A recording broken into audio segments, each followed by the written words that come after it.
Mr. Clerk, we have a quorum on the floor. Good morning, ladies and gentlemen. Welcome to the Newark Municipal Council's pre-meeting. Madam President, we will start on the agenda. As you can see, we have a full complement of speakers for the hearing of citizens. Are there any questions for the reports from the boards and commissions? Hearing none. Ordinance is on first reading. 6FA is an ordinance ratifying and authorizing the Director of the Department of Recreation and Cultural Affairs and Senior Services on behalf of the City of Newark to enter into and execute a lease agreement with the Puerto Rican Day Parade, Inc. for property located at 201 Bloomfield Avenue. Any comments, questions? Next item, Mr. Clerk. Ordinance on second reading, public hearing and final passage. 6PSNFA is an ordinance granting a 30-year tax abatement to the HVPG Villa Victoria Preservation Urban Renewal for a project to acquire and renovate 194 affordable rental housing units on real property commonly known as 2-54 Cutler Street. Councilwoman, we have a mover. Is there a second? Second by Councilman Quintana. Resolutions. Resolution 7. Just for the record, Councilman James just wanted me to put into the record, this is tax abatement that we voted for out of committee several months ago, and it's coming up now, so glad to see it here. Did you all want to exchange the second? No, I was just giving clarity to the councilman asking me, was this one of the ones we voted on? I thought I overheard a conversation that did not take place. Next item, Mr. Clerk. Resolutions. Resolution 701A is a contract for insurance consulting services in accordance with requirements of the Extraordinary Unspecifiable Services. Can I ask a question? Yes. This is that same firm. This is the same firm that was presented to us back in November and December of last year that we did not vote yes for at the time, which was the reason why we went into the state health benefits, because this kept failing at adoption. So what's so different about this healthcare insurer now? Mr. Kelly? Council President, the city hired Frankel Benefits under an emergency contract to put in place a self-insured prescription plan for the retirees. The state allowed, and I believe we were the only municipality whereby the state allowed us to pull out of the state's prescription plan and allowed us to install our own self-insured plan. It had to be a Medicare-approved plan. The plan had to be approved by the state, and it would be a plan whereby we would be able to meet all of the labor contracts that the city had entered for retirees. So the city used Frankel Benefits, which was the broker that was approved by our panel of three attorneys previously, and they were able to put together a self-insured prescription plan for retirees that met the state's guidelines and met the guidelines of the federal Medicare program. And were they the only ones? You said you went to emergency contract, emergency state contract. You knew what the will of this council was at that time, so obviously that was disregarded, or either the council changed their minds. Why didn't you go out for a bid? The city had previously gone out to an RFP. Of the 8 or 9 respondents at the time, Frankel was the low bidder. They were the ones that were selected by an independent panel of 3 attorneys that were longtime employees of the city. So when we were faced with the opportunity that the state gave us about pulling out and setting up our own self-insured plan for our retirees to adhere to the contracts that they retired under, it was most prudent to go to the broker who had already been selected previously and was the lowest priced. When you say that it was an independent group, and then you say that there were 3 lawyers formerly with the CEO with the city, that's an oxymoron. So if they were independent, how were they still working for the city? Well, they were independent in the sense that they did not draft the RFP. They were unfamiliar with my office in the sense that they had not, again, written the RFP. They had not solicited any quotes. Ms. Foster was one of the individuals that was on the committee. Brendan Egan was one of the individuals that were on the committee. They interviewed all 8 respondents. Who was the third attorney? You said Ms. Foster and Mr. Egan. Who was the third one? Mike Green. Assistant business administrator. Correct.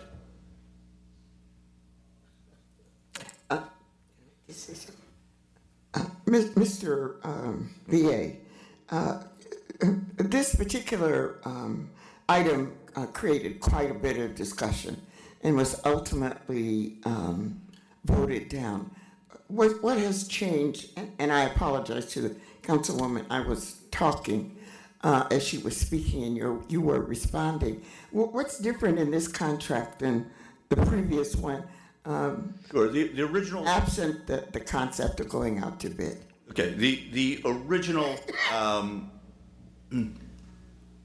proposal that was brought before City Council was early in 2017 when the city was planning to self-insure for all active and retirees. That was voted on a 4-4 council split on 2 separate occasions. On the third occasion, there were only 8 members of City Council present at the meeting. The administration withdrew the resolution, and we had a resolution to join the state health benefits plan. The city did not have the expertise in-house to... My question, excuse me, Mr. BA, my question was, what's different in this particular item that was different from the one that we voted on last year? I know the process, I remember. Sure. The city had an emergence need to go out and have a broker put together the self-insured plan when the state allowed us to pull the retirees out of the state health benefits plan for prescription. So there was an emergent need. It's a lengthy process to get Medicare approval, and we wanted to hire a firm immediately to put together the appropriate contracts, negotiate with a firm so we could put together a self-insured prescription plan, meeting the labor contracts, meeting Medicare requirements, meeting the requirements of the state of New Jersey. And this firm was hired to do that. So knowing that there was a great deal of concern about this particular company, insurance broker, did you Councilwoman, meet with, excuse me, I'm talking. I'm sorry. I didn't interrupt you. Did it occur to you that perhaps you should meet with council members to have a discussion about this item before we got to the meeting?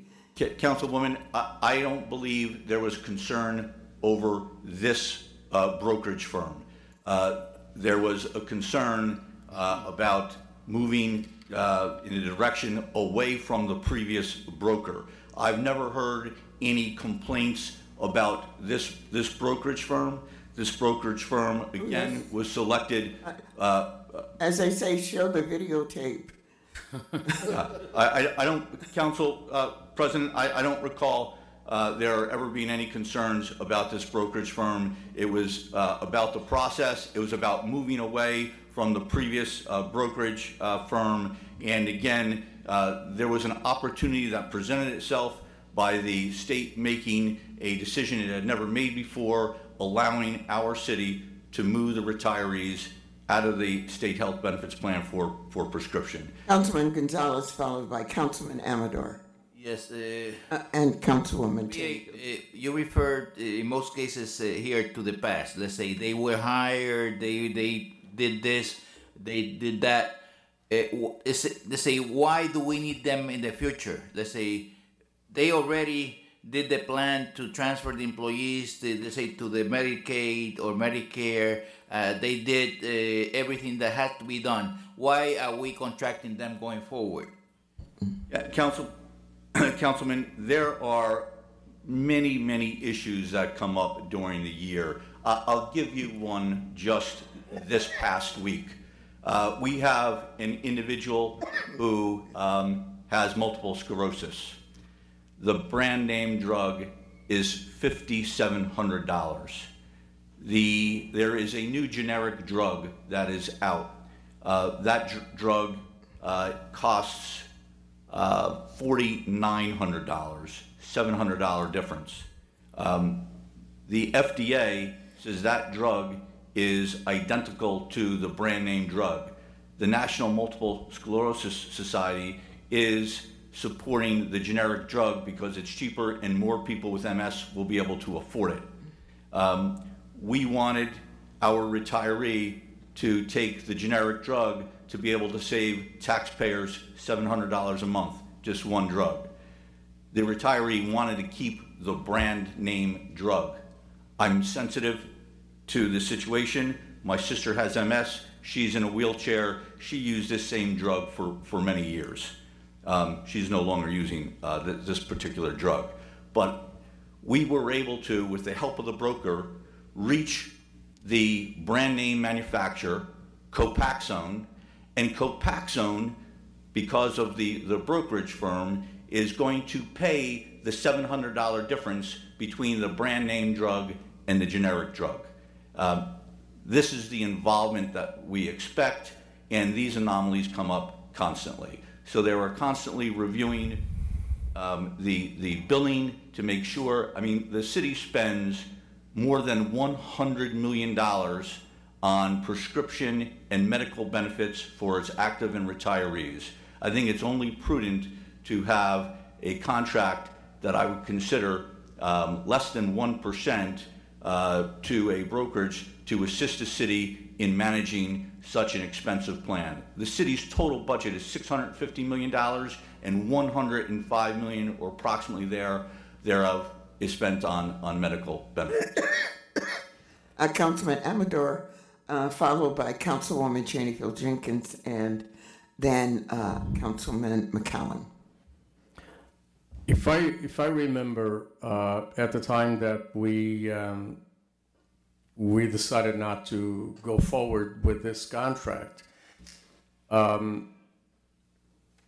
remember that the decision that we made not to hire these folks precipitated the city to change the plan to going to a state plan rather than the existing plan. Does this mean that even with a state plan, we still have the need for a consultant? Yes. At the time, let me just finish. At the time that the decision was made to go with a state plan, we were told, and employees were told, that we're not going to have a consultant, and that's the reason why we're going to a state plan. Well, we all know that there's quite a lot of problems with a state plan. I just had someone in my office yesterday afternoon who retired after 20 years of service. All of a sudden, she's got all kinds of confusion going on with their employee benefits. But the decision that was made at the time to go into a state plan, and the reason why we went into the state plan was to eliminate the availability of a consultant. Now, here we are with a state plan plus a consultant. What changed? Well, that's Councilman, that's not completely correct. The city was planning to self-insure. That was our goal, and we wanted to have a broker that was going to walk us through that process. I don't believe that there is a corporation or a municipality in New Jersey that is self-insured without using a highly skilled brokerage firm. That was the city's goal. When that resolution failed to get approved, the city had no choice in either it was to accept a double-digit increase through the current plan that the city had with Horizon, or as the state was pushing us to join a state health benefits plan. We chose to join a state health benefits plan. And at that point in time, we did not need a broker, and you're absolutely correct. We did not need a broker if we were solely going to be with the state health benefits plan, considering that plan is not a self-insured plan to the city. As we were enrolled and put pressure on the state so we could modify the state plan, the state, through the governor's office, acquiesced and allowed the city to pull its retirees out of the state health benefits plan for prescription services and allowed us to install our own self-insured RX plan, of which the city spends approximately $40 million a year. So we needed a broker to assist the city in contracting with a pharmacy benefit manager to put together a self-insured plan that was both Medicare acceptable and acceptable to the state of New Jersey. And we chose the broker that originally our 3-attorney panel chose previously.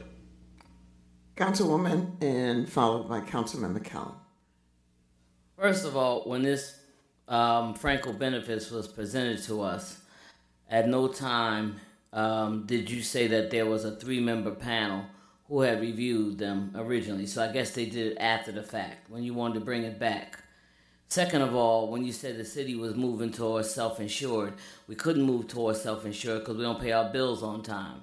So I don't understand how you said that that was always our goal when we got rid of the original broker. The goal at the time you stated was to save $17 million for the taxpayers. That wasn't accomplished. And you said Horizon was not the vendor that we should use, but prior to the vote and prior to us going into the state health plan, Horizon did send a letter saying that they would keep the amount of payment at the same so that we would not leave them. And you say the state pushed to get us on the plan. How did the state push us to get on the plan when both you and the mayor represented standing there that if we did not vote for Franco, which was the issue, yes, it was about the fact that there was a broker, but then you reassured us that there was no need for a broker once we went into the state health plan. And so Franco benefit, when did this 3-panel board convene in order to look at their RFP process? Because you said we entered into a state emergency contract with them. So did they do it before the emergency contract was awarded or afterwards?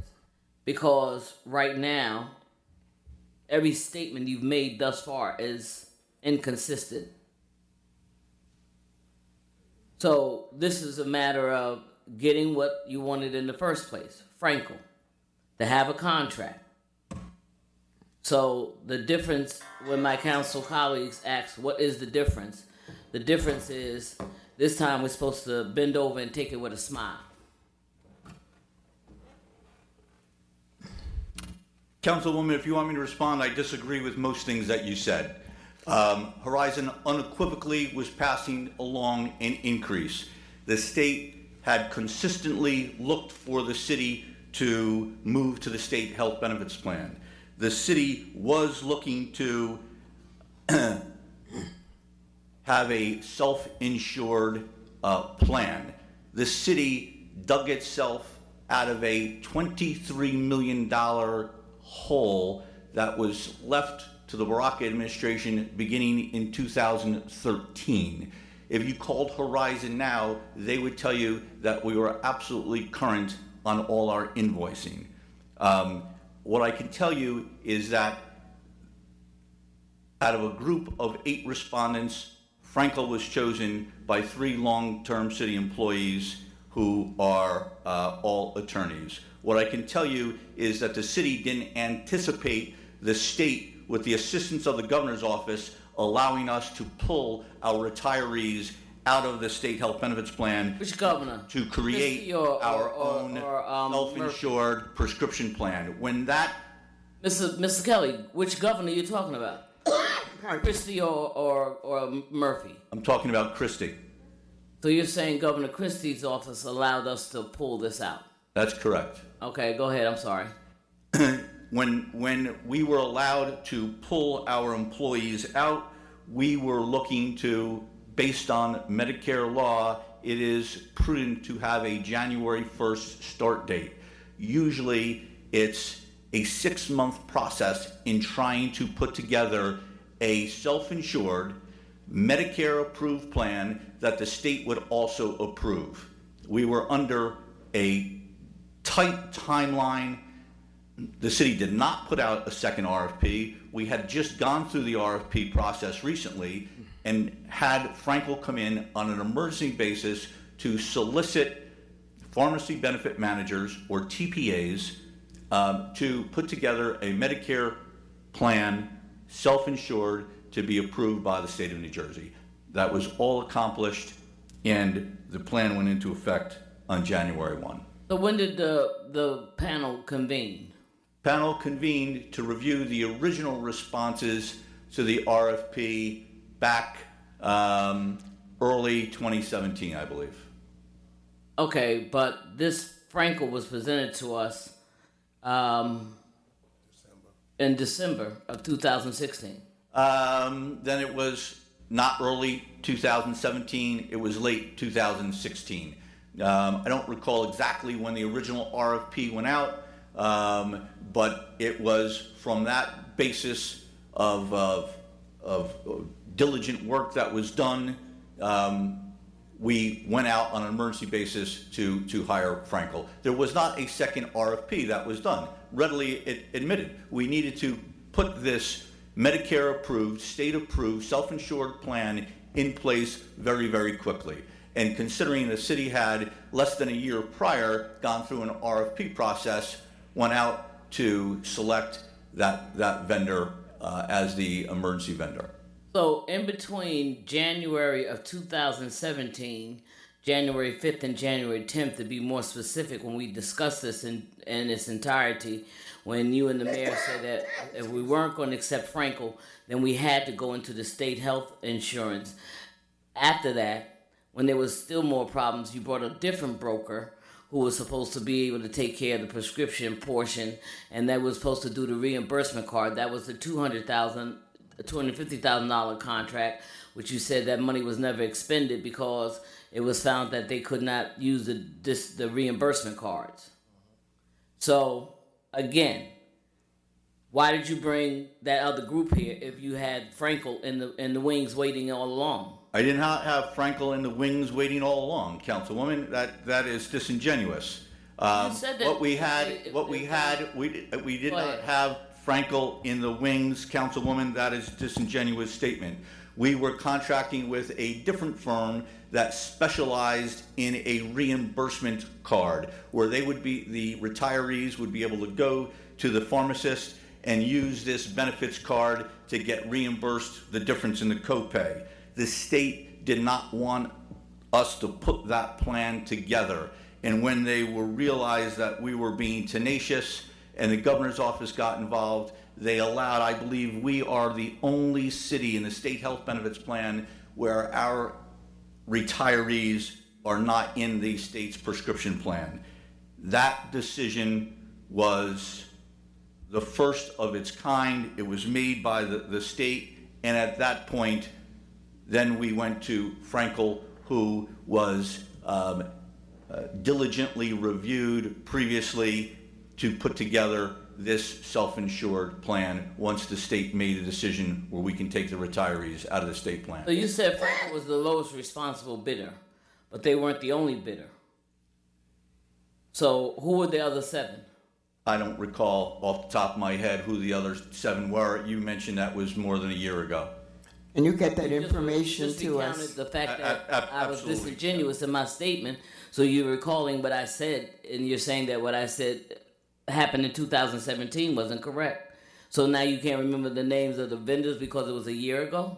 I believe there were 8 vendors. I don't remember the names of all 8 vendors. This afternoon, when I'm back in my office, I will happily email the clerk the list of each one of the respondents and the amount that they bid. Madam Councilman- President. Councilman McCallum had raised his hand a long time ago. Yeah, I just want to make a comment.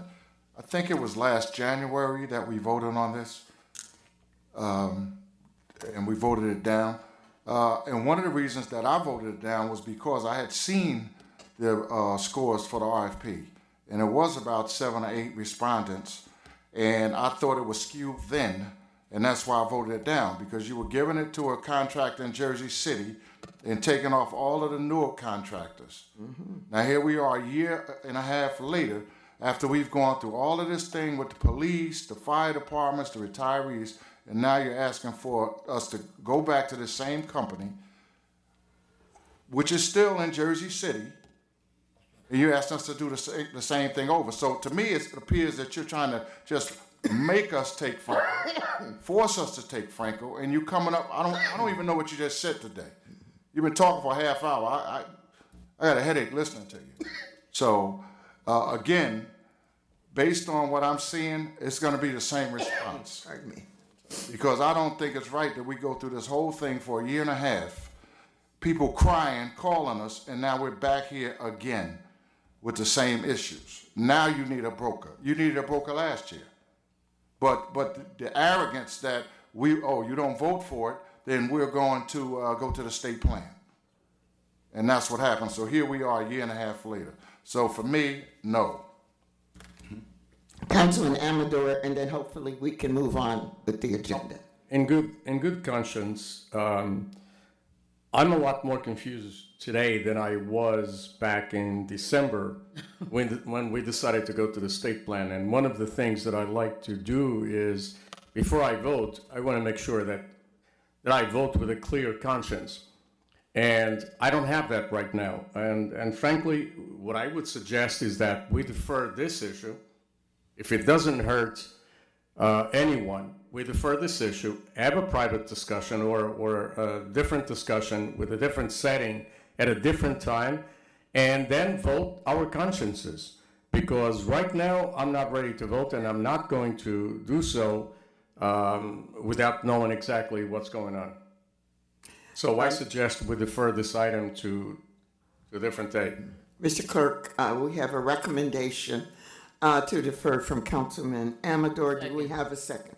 My Councilwoman Cheney Jenkins. Next item, Mr. Clerk. 701B is a temporary emergency appropriation for the truancy alternative program. I'd like to sponsor that. Second. I'll have to abstain on that. I know why. I know you wanted to second it, right? Next item, Mr. Clerk. 7R1C is a bid contract for 10 walk-through metal detectors. Mr. Clerk, tell, where are these walk-through detectors going to be placed? Is there someone who can share that information with us? I apologize. Council President, seeing no one here is from Department of Public Safety, we'll have that information for you this afternoon.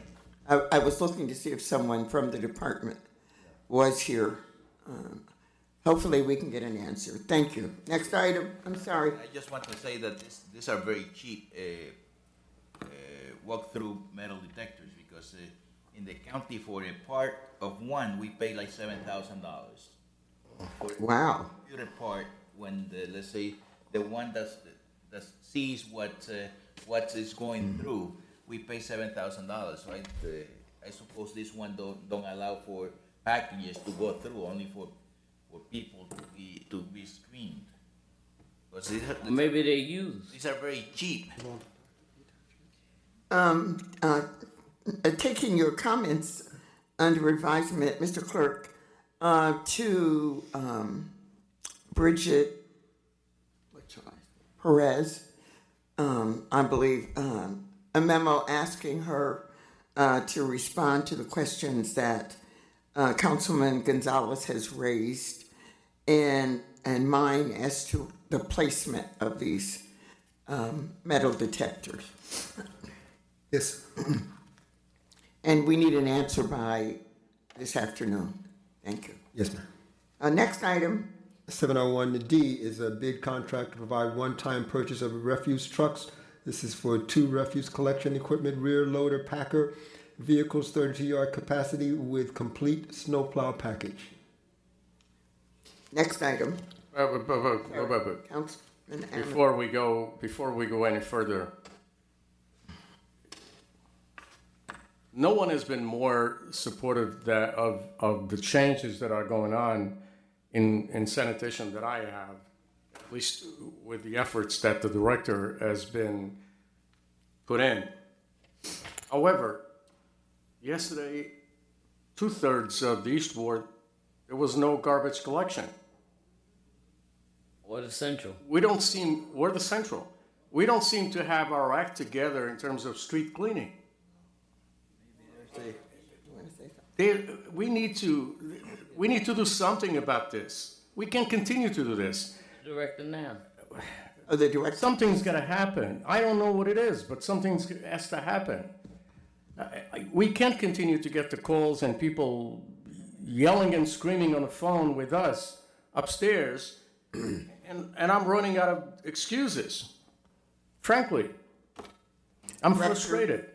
Director, the mic is. I know you're doing your best, but Carly Thomas, Director, Department of Public Works. Yesterday was a big day. We had the training for the transitional people in yesterday, and we had a lot of call-outs. So we back out there today. We stayed out there till the nighttime and try to get everything as much as we could get. But I'll show you after tomorrow, you won't have them calls coming to your office no more. Any of you will have them calls coming to your office. what about the street cleaning? Do we have our act together? Yes, the act is together. We got intensive sweeping. So in some of the wards we put more than one sweeper on a route. So if you notice the areas that they coming down the block, there's always somebody else following them behind in a smaller vehicle. So we getting ourselves together with the street sweeping as well. We did a better job this past week with the street cleaning, and I hope it gets to the point where we don't get any calls from residents this week. Well, we took over snow. What I would suggest is exactly what I told you: have the sweeper, but have somebody behind the sweeper saying that the guys are doing a good job. Yeah. So one of the citywide cleanups that we get is that aside from the transitional employees, we have 50 other residents that we hire, and those 50 other residents will be just like the Southward Improvement District, the Westward Improvement District, but those people actually be 10 to a ward, and they'll be doing at least 2 districts a day, focusing on secondary blocks. Councilwoman Chaneyfield Jenkins. Director, so you're saying that by tomorrow you'll be able to pick up the garbage in all of the wards? Zone A will have no problems tomorrow. All garbage will get picked up tomorrow on time. So the garbage in the East Ward from yesterday will be picked up today? We still out there. We'll be out there at midnight tonight. Same thing. Everything in Zone A that was left, we going back out. Okay, the other question is with the street sweepers, with Vortec, those trucks, there's not somebody following behind them and they're still leaving that pile of dirt in the middle, that trail of dirt in the middle. So what's going to happen with the Vortec guys? We have GPS on them, so if you let me know what area that's in, I'll find out who and why they left it there. But sometimes when they leaving, it's either full, That's and what them I'm guys saying, ain't it paying must be attention, full. they didn't dump it.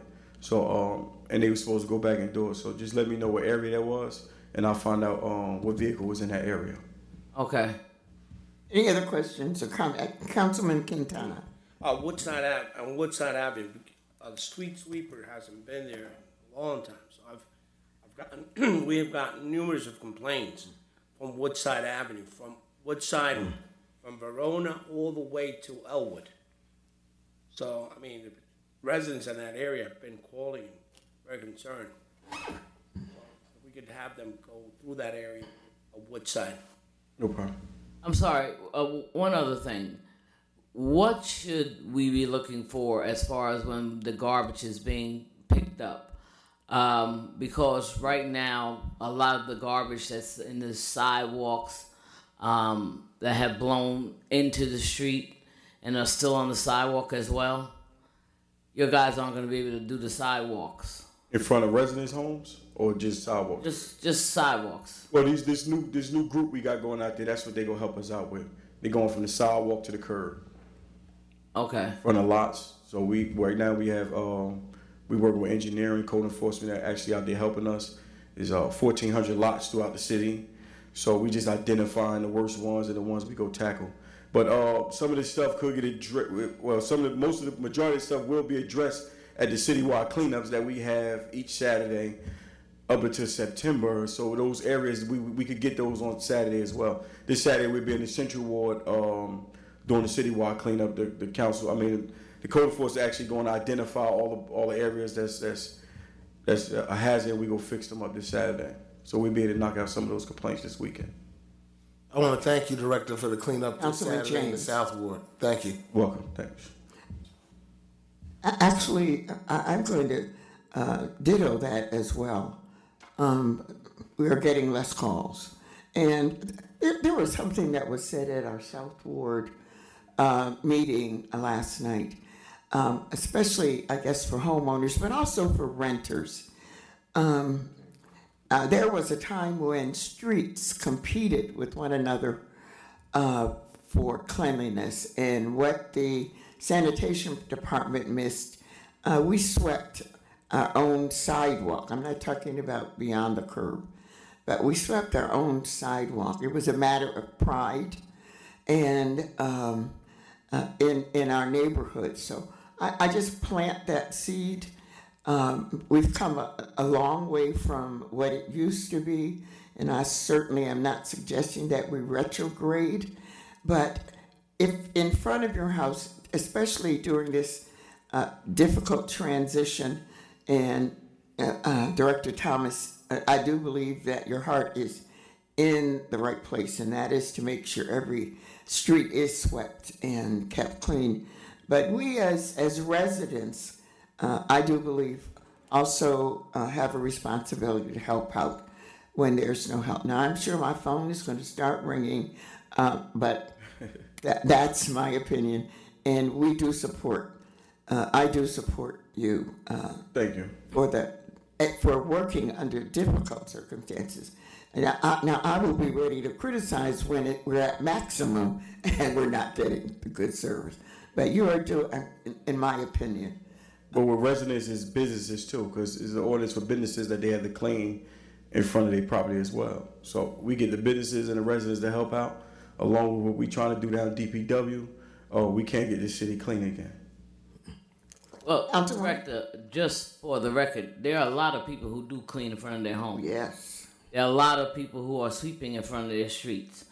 But when you go down Irvin Turner Boulevard, especially in front of where Queen of Angels, the old Queen of Angels church and school was, from the beginning of Clifton, I'm sorry, still Norfolk, no, still Irvin Turner, all the way over past West Kinney, you still have a lot of garbage on those streets, okay?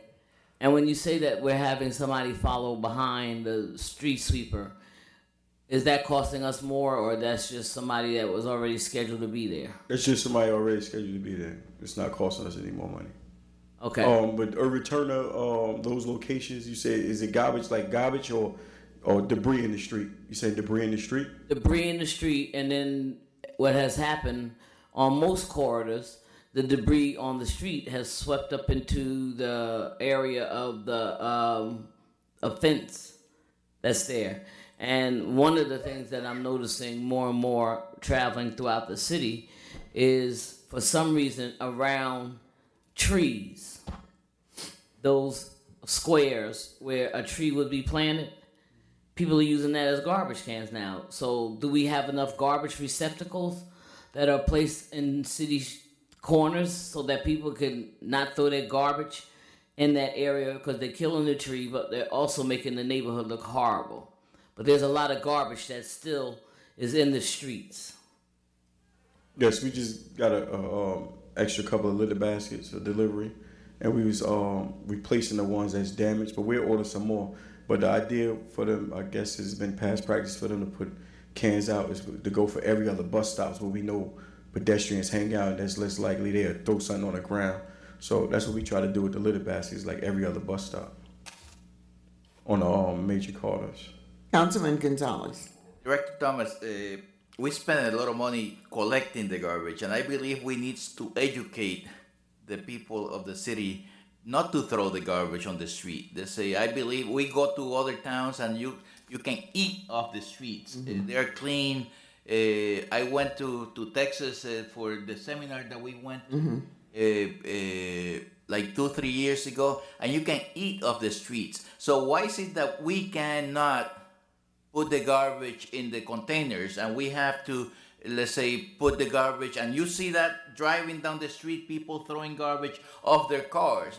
So we have to be stronger, the police have to be stronger, and I believe we need some education classes to our citizens so that they know that they have to keep this, it's their responsibility to keep the city clean. Come on. Councilman James Epting, and then Councilwoman Cheney Field, and then hopefully we can move on with the agenda.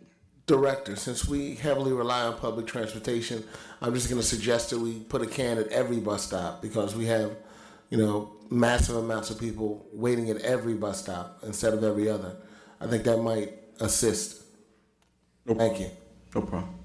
Listen, the biggest issue is we can talk about educating the residents and stuff, but we got just about the same amount of residents that we've always had. The streets are dirtier than they ever been. What is the problem? Educating the people, okay. But there's an issue. And is it manpower for you? Is that why you have some people that are now going to be concentrating? Because we cannot act like we've always gotten the streets swept before. We've always gotten the sidewalks clean before.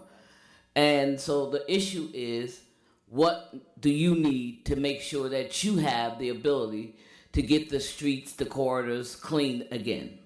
Well, me and the BA, we've been in a meeting since 7 o'clock this morning. We go increase our manpower and we go increase our resources inside DPW. I don't think that any other city is cleaner than the city of Newark, I'm going to be honest. But we go do what we got to do to get our city cleaner so we could be compared to all those other cities that we think is clean. But me and the BA working on that now. We get more garbage trucks. We get more manpower. Now you know the city of Newark itself. I'm not comparing it to Sacramento. I'm not comparing it to Atlanta.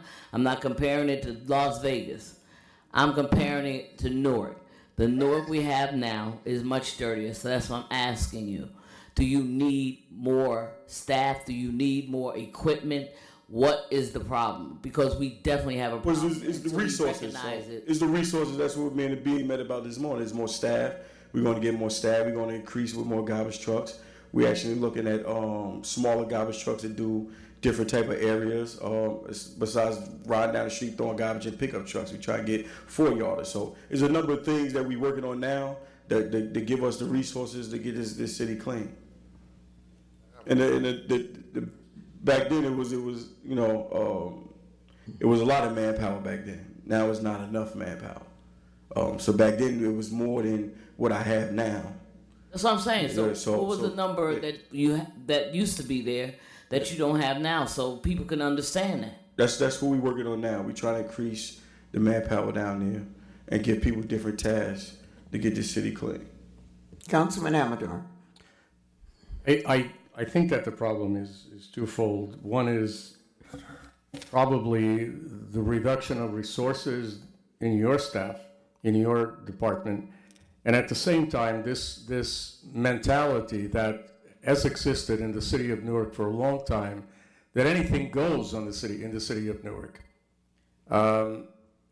Because of a lack of enforcement, because of a lack of enforcement, you begin to develop an attitude that anything goes in the city of Newark. These signs that are posted and that are posted at will, we don't find the companies that put these entities that put these signs up, and we let them stay there. So it grows and grows and grows and grows. And if we're hoping that the police department, which in most cases, these folks are doing a job for 8 hours, and they finish their shift, and they move to a different town at the end of the shift, it's not their responsibility to look at this and say, hey, there's something wrong here. There's a sign here that needs to be removed, or a bunch of garbage that needs to be removed. We need to be more forceful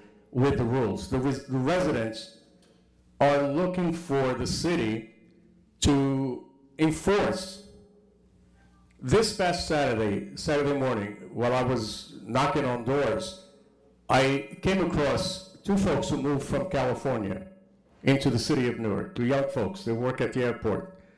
And one of the things that they said was, this city is dirty. This city, in comparison with other cities, is dirty. And it's dirty at the entrance of the city, which is the first image that you get when you walk into the city. And if you go into any entrance in any ward of this city, you find that there's garbage being dumped constantly by people who do not live in this city. So not only we need to pick it up, but we need also to enforce the rules. When we catch these people, make sure that they pay for it. When you see phone numbers up there on poles with junk cars for sale, or I'll buy your house for cash, or whatever, or there's an event going on this weekend, and there's a big banner that is very offensive, pull it down, call that company and say, if you do it again, you're going to go to court. I guarantee you that those people will realize that they can't do it again. Now, if you have a lack of resources in your department, tell us. Tell us that you have a lack of resources. But these folks who are paying their taxes, hoping that the minimum amount of services are being delivered by the city, which is picking up garbage, they deserve to have their garbage picked up. My garbage is still out there on Lafayette Street. And with mine is a ton of it. And there's absolutely no reason for this to take place. We need to know what the problems are. We need to know we've had enough time to make sure that street cleaning is done the right way. You made the right move. You took it from a private entity and you're doing it in-house. And we supported you, all of us. But let's get our act together. People deserve, those people who pay their taxes, they deserve our respect. They deserve to have their garbage picked up, the street cleaning, and nothing else. They're hoping for nothing else because those are the basic services that they hope to have. So let's concentrate our efforts, all of us, and make sure that we do it the right way. So we don't, and this has nothing to do with election time coming. They deserve that all year round because they're paying their money to have that. And if we don't do it, we need to go out and get somebody else to do it. Councilman McCallum, Councilman Osborne, and followed by Councilman Quintana. Good morning, Director. Morning. I think one of the things that we do, is signs. The litter signs, no littering signs, fines. Also dogs. People walking the streets with dogs. It's just a culture of litter. I would recommend that we have it in the schools when we get the local control back, that we reinforce that in the students. I live down the street from a school, and every day it's potato chip bags and all types of stuff that blow up into the driveway. So we have to reinforce the no litter campaign. That's one of the things we can do. I was riding down the street the other day to Councilman Amador's point. Young lady opened up her door and dropped a White Castle bag right in the middle of the street. And you know, I wanted to follow and pull over myself, but you know, things like that are happening, and people think they can do it in Newark. I think we have to be more forceful in how we even up into increasing the fines for the illegal dumping. I mean, we're chasing illegal dumping. You know, I'm on the phone with you all the time, every day, just about. You know, certain areas that they're doing illegal dumping. So I understand it's going to take a heroic effort by all of us to stop it, and that includes getting rid of a lot of these abandoned properties where they attract illegal dumpers. So it's a myriad of things that has to happen. But to the point of the equipment, anything that you need, you know, we'll support it as far as the equipment. But I would like to see more signage immediately when you can, because it's just not forceful enough, I don't think, the fines and putting it in people's minds. Councilman Amador? I'm sorry, Councilman Osborne. Good morning, Mr. Director. Morning. I just got a question and a suggestion. The new garbage cans, the new receptacles that we put out, could they have tops on them that so that when they get filled up, the debris don't blow? No, they metal.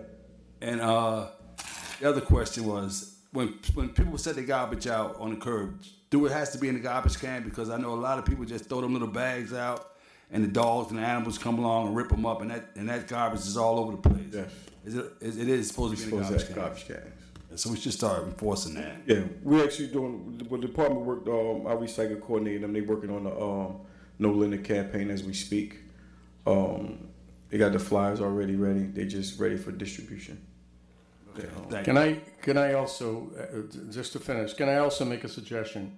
Since one of the big problems is with garbage on the streets, either accidentally or purposely done, can we do, if the city has the ability to do so financially, can we do a garbage can blitz throughout the entire city? Designate a bunch of intersections where we're going to put one garbage can. Would it be possible to do this?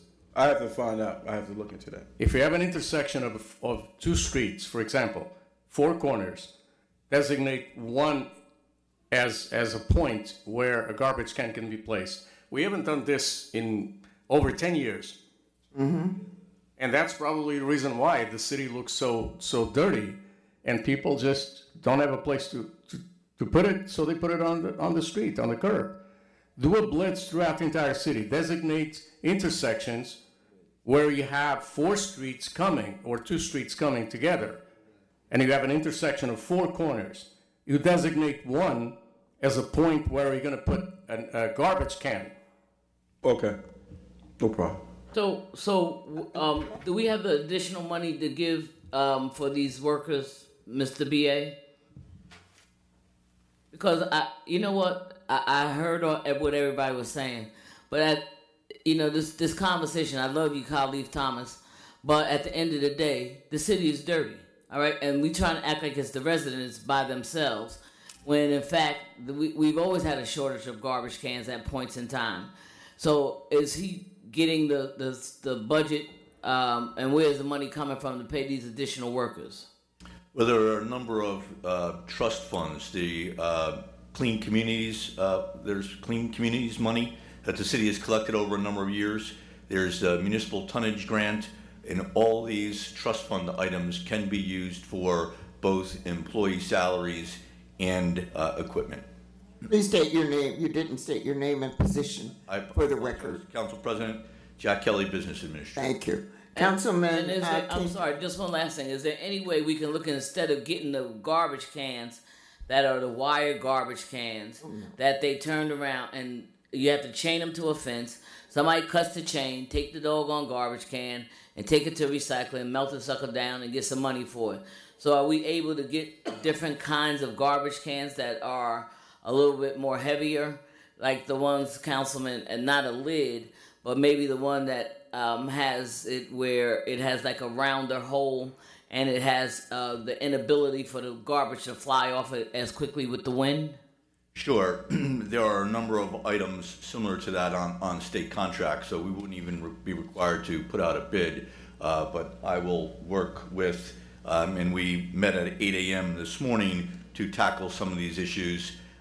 We have on the agenda, as you know, these 2 large garbage trucks. We hope to complete a purchase of at least 5 street sweepers for the next meeting, possibly 7 street sweepers. I like Councilman Osborne's idea about enforcing the requirement to have everyone put their garbage actually in a container as opposed to just dropping loose bags on the street. It is a law. It's been existing for exactly. It's a large city. Enforcing it. Exactly. It's a law. I wrote that many years ago. So there are a number of items that, again, we are meeting at 8 a.m. tomorrow morning to work on these issues. Myself, Khalif, Phil Scott, Tommy McDonald, if anyone would like to join us. I mean, we are putting an inordinate amount of time to work on and enforce the issues that we currently have in our code. Listen, I've been hearing from seniors and people, they get mad with the garbage cans. They say the workers don't put the garbage can back on the street. They're in a hurry, they throw the garbage can, and then they gotta go, they break up their garbage cans and stuff like that. So, I mean, there are a lot of people using garbage cans to put their garbage in. Oh, someone can count it. Yeah. Madam President, in the past, the garbage cans, the wire ones, used to have signage that would say "City of Newark, keep it clean, love Newark," Yeah, and etc. that was the campaign. And that was a campaign under the Gibson administration, under the James administration. Again, there's a lot of partners, and Mr. Kelly, you have to take the bull by the horns. And we have partners here that I have called and numerous of times have said to you and to the administration, New Jersey Transit, the entrances of the city look horrible. It's not our responsibility, it's New Jersey Transit, Department of Transportation.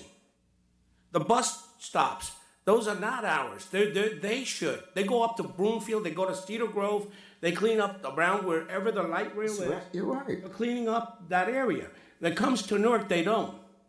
If you take the rail coming in from Washington into Newark, and you see through the rail, the way the entrance of the city, that's New Jersey, that's the Amtrak. Those lines are Amtrak. We should get them responsible. If you venture after Newark, you see how Amtrak cleans the corridors, and then when you come into Newark, it's just horrible. And the other thing, the schools. You have abandoned schools like on Bergen Street. Oh. The garbage is up to the top. So the business, you as a business administrator, have to get on the phone and call the school district. You got to call all the partners and say, listen, you got to help us too. Because it's not just the city employees the city of Newark just cleaning. It takes everybody too. It takes the Board of Education, where they have custodial, they could go and clean around those schools, clean up the weeds, and the Conrail coming into the northern part of the North Ward by off of Verona Avenue. The garbage is just horrible. They came up, they cleaned up for a year, they put wood chips, and they did nothing beyond there. And the wood chips just didn't do nothing. The garbage on top of the wood chips now. So again, all the bus stops, we should get New Jersey Transit to get involved. We should get Conrail involved. We should get all the train, whoever has rail, we should hold them responsible. And if not, then we got to call our congressional members who sit on those transportation committees and say, hey, can you help us? But it's a partnership. Cannot just say, drop it on the sanitation department. That's not fair. There's other partners. The other thing, under the James administration, I remember the 13A. 13As were issued. If you didn't clean the front of your store, you got a 13A. Because every store owner has to clean up. That's true. And not just throw it on the curb. We're not forcing 13A. And it's in the books. Then you have all these liquor stores that also the same thing. They sell the little bottles, the one shot, and they just throw them right on the street. Those liquor stores should be accountable too. And look, we can be whatever we want to say, but it takes partnership. And it's going to take all of us to get the city clean. But we got to get the bull by the horns and say, look, you're responsible too. Not because you're just a school district and you're not going to be accountable for a school that looks like if you just go up in your car right now and just go up Bergen Street, that is horrible. Then you go around all the schools that are abandoned. Horrible. Should not be, that's not acceptable. But that's the job of the business administrator to make sure that those kinds of things are coordinated. And then, Director, while you're here, 134 Manchester, the woman said that she's had, that they have not been down Manchester Place. By Bel Air. She said in 3 weeks there's garbage. Yeah, she said garbage as well as sofas. Somebody dumped some sofas out there. Just got the text. They'll be over there in a few. Thank you. Thank you, Director.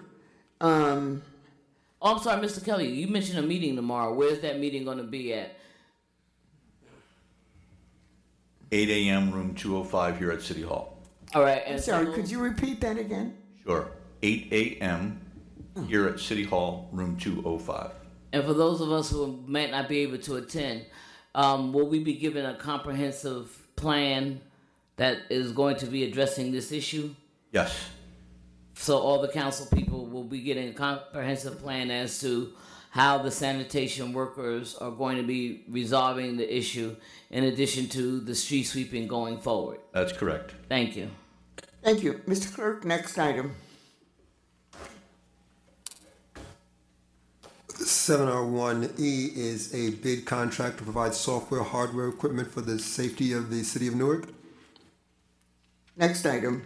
F is a extension of an emergency contract for continued RX coverage for retirees, increasing duration and increasing the amount by $2 million. What does this mean? Big thank you to the Division of Central Purchasing for this. I'm sorry, Madam Mr. President, VA? what does this mean? An explanation for 7R1F. It's where the Yes. Central Purchasing is increasing the prescription coverage for retirees. Yes. By $2 million, which Yes. is a good thing. The law department has been working on a contract to present to City Council. Unfortunately, it's not ready in time, so there is a need to extend the emergency. Navitas is the pharmacy benefit manager that was identified as a good fit for the city by Frankel Benefits, the broker that was contracted via emergency to put in place the Medicare-approved plan for our retirees that is both self-insured and has been approved by the state of New Jersey. So Navitas is acting as the city's third-party administrator to issue prescription cards to all retirees under the same contractual responsibilities that the city had when they retired. So if you were paying $1.50 as a copay or $5 as a copay, you'll continue to pay those copays, and they are the administrator for the city, and it is a self-insured plan. So we are extending the emergency until the law department, which I understand will be very shortly, be back in front of you for their annual contract. Mr. B.A. Thank you. Councilwoman in Jenny regards Field-Taker. to those people who do not wish to take the generic drug, even though it's cheaper and you said it costs the city less. What is their remedy if they refuse to take the, they have to have their doctor say that it can't be substituted? There is a form for the doctor to complete. If they believe that there will be certain issues taking the generic drug, the doctor should make those comments. It is reviewed by pharmacists at Navitas, and then a decision is made on an individual basis. Again, the broker tries to assist wherever possible in being both an advocate for the taxpayer and an advocate for the retiree. In the instance where I just mentioned regarding the brand name Copaxone, the difference between brand name and generic was $700, but the broker was able to get the brand name manufacturer to pay the $700 difference, so that cost was not passed on to the taxpayer every month. The reason I'm asking is because I just received a text from a former retired police officer, and she said that the generic drug that she has to take doesn't work for her. And so she was saying that she obviously had conversation with you, so I will refer her back to you again because she's saying that she can't take the generic drug. If that's the case, we will work with Navitas and her doctor to get her the appropriate drug. Hey, Madam President. Councilman Gonzalez. Mr. BA, this $2 million is to pay for prescriptions or to pay the fee to the administrator? It's to pay probably 99.9% of it is to pay for the ingredient costs to the pharmacy. A small, management fee goes to Navitas to issue the cards, to clear all the claims, and provide all the administrative input required of we have approximately 2,500 retirees, I believe, plus all of the dependents, so they're just managing the plan, but 99... Can you provide us with the amount that has been paid to Navitas? Sure, I could identify that, but again, Navitas is immediately taking that payment and paying all the pharmacies. Okay. Yeah. But how Thank much you. is their administrative fee? Off the top of my head, I don't know. I'll have that for you this afternoon as well. It's per retiree. Thank you. Next item, Mr. Clerk. 701G is an exception to public bidding for the software and maintenance of proprietary computer hardware and software.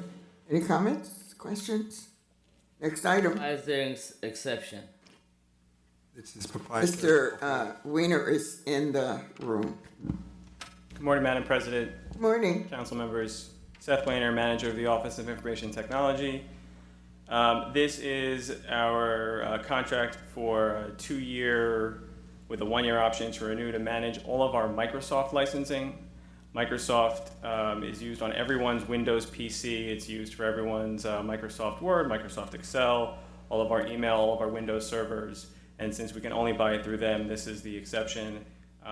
Tawana Johnson from my team actually has a couple of highlights on the contract I'd like her to share with you as well. Good morning. Good morning. Tawana Johnson, Help Desk Lead for Office of Information Technology. I just want to highlight 2 points. With this contract, we were able to decrease the enterprise agreement by 100. Could you speak a little louder? Okay. Thank you. We want to make sure the people in the viewing audience can hear. Tawana Johnson, Help Desk Team Lead for Office of Information Technology. I just want to highlight 2 points. With this contract, we were able to decrease the enterprise agreement by $101,000 through improving our archiving procedures. In turn, with this reduction, we will be allowed to extend digital services such as email to over 700 police and fire personnel, which require email at this moment. Any questions for Ms. Johnson? If not, thank you. Thank you. Thank you, Mr. Weiner. Next item. 7R2A is a private sale and redevelopment to rehabilitate by owner of an attached property to create affordable rental or for sale housing. Councilman? I saw it changed. There's this paper here that changed the selling price. Where did you get that? It's right there. You have it. Oh. Thank you. The assessed value, it was reduced. We don't have an appraised value, and the sales price was increased from $6,000 to $20,000. Councilman, you? I don't have a problem with Yes. this. Well, I have a problem with why was it that the original numbers in the first place? They were. That's why the item was deferred 3 times so that they could work with the numbers. It seems that the assessed value was over, as indicated sometimes by. I see that, Ms. Muhammad. Tax assessor. The tax assessor has indicated many times here, and we have another example that the assessed values are not realistic in some cases, and it seems that this one was one of those. I think the councilman answered his own question, unless you'd like to make some additional comments. Yes. I'm sorry, Councilman. I'm sorry. Annette Mohammed, Director of Redevelopment for the Department of Economic Development. And I'm sorry, Councilwoman Cheneyfield, I did not hear your question. The question is that until the first 3 times this thing was deferred, the sale amount and the appraised amount and the assessed amount were rather low. And now there's a new assessed value which lowers the previous assessed value in half.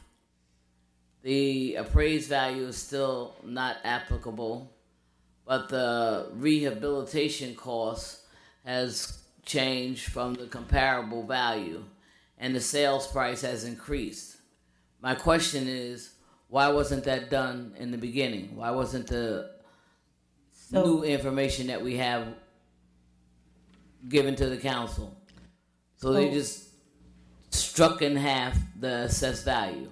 So initially when it was deferred from the initial deferment, the first time that it was deferred, we had that assessed value. The tax assessor has been going through and adjusting the assessments on city-owned property as those assessments had previously been reported to council inflated. So he's been going through city-owned properties and adjusting those. So we had that revised assessment. However, at the request of council and the administration, we have been going through and revisiting some of these sales, getting comparables, also getting construction costs as part of our explanation as to coming up with the sale prices. So giving what the comparables were the reduced assessed value, we raised the sale price. But all of this was in the process, and the reason why we deferred it so many times is that I was just waiting for the cost estimate from the developer on the rehab. But the assessment had, even at the start of it, had been adjusted. And if you look at the top of the assessment, it will give you the date that it was last updated, and I think that was back in November of 2017. I'm saying, why did it take 3 meetings before we got this information? Well, the developer was away, so he couldn't give me the cost estimate. So then when he came back, it was a matter of getting him into the property in order to do the assessment. And I didn't want to come back before council before I had all of the information in its entirety. And the last meeting, I was not here. Very good. Councilman Amador.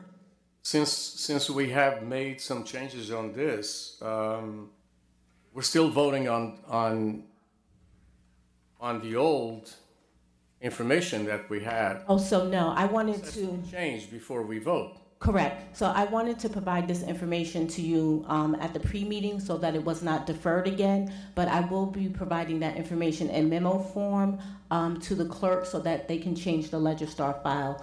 It just needs to be reviewed by court counsel.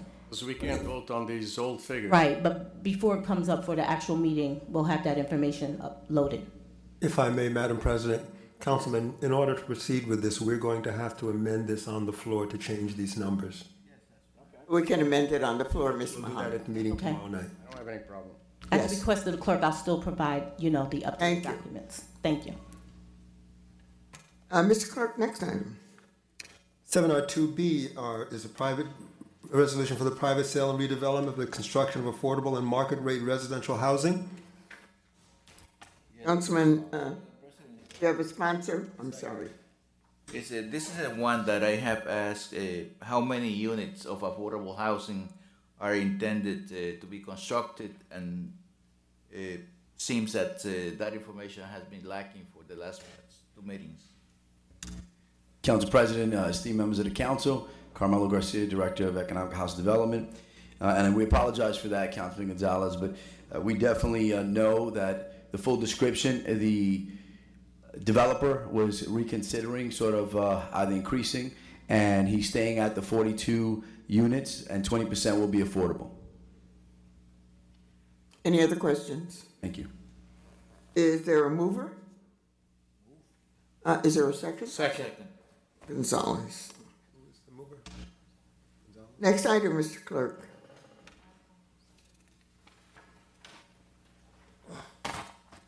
Seven R2C is a private sale and redevelopment agreement for the redevelopment of land consisting of 21 residential units and 2 retail spaces. Excuse me. Hello. Mr. Garcia, I guess it's you.